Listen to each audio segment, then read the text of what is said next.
మరియు దీని వలన నీ మాగల విశ్వాసమును మాలో ఒకరి ఒకరు ఉండవలసిన ప్రేమను నీ కృపను బట్టి బలపరచుమని నీతోనూ పరిశుద్ధాత్మతోనూ సదా ఏకదేవుడే యుగయుగములు జీవించుచు పరిపాలించుచు నీ ప్రియకుమారుడు మా ప్రభువైన యేసుక్రీస్తు ద్వారా నేను వేడుకొనుచు ఉన్నాము.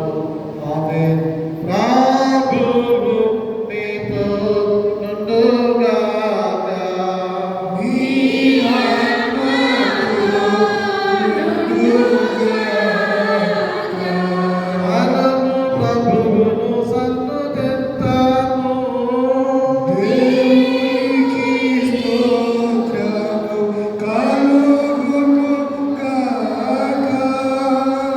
ప్రభువు నీతో నుండుగాక.